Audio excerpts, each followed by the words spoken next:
You know, it feels like a goddamn miracle because it looks like against all odds they figured it out. Someone in the Trump administration, or perhaps the last chemical engineer at NASA on her way out the door, borrowed the last operational brain cell from Donald Trump, combined it with a skin cell stuck to a hair strand found in one of the brushes behind a bottle in Pete Hegseth's changing room. And by some miracle of science, 88 miles an hour with a strike of lightning to the flux capacitor at midnight, those two cells previously thought to be for display use only, came together like Trump and Bubba, sparked miraculously, and created enough electrical current to make the dormant half-watt idea light bulb over Donald Trump's head flicker just a little bit. And in this moment, Donald Trump understood something that the rest of us figured out a long time ago. Now, like always, he's too smug to admit when he's learned something, so we have to figure it out from his actions. And he just took the action of requiring D.C. police officers to accompany National Guard troops on their patrol, since the National Guard is not the police and can't enforce domestic law, meaning they were being treated like props on a TV set, which actually tracks for a reality TV president. This is something that Sarah Beckstrom apparently already knew, according to an interview with her ex-boyfriend. And they gave them no rights to do anything. She couldn't detain nobody. She couldn't stop them from doing wrong. They told them to call the cops. She's like,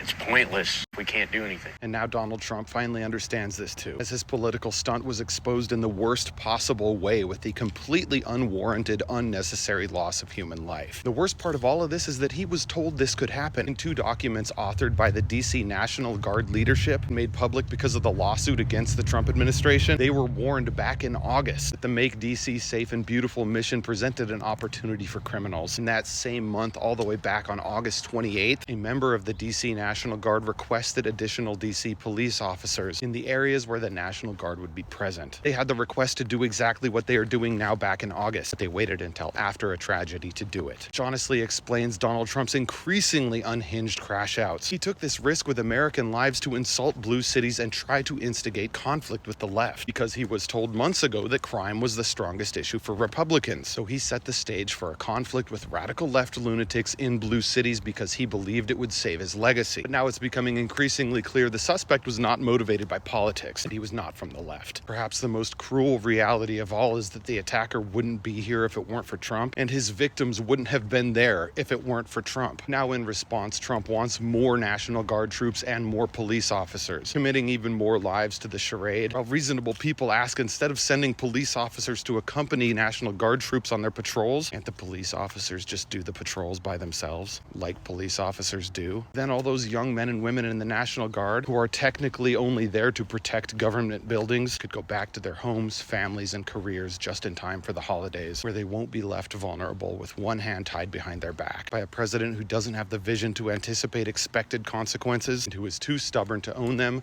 when they blow up in his face.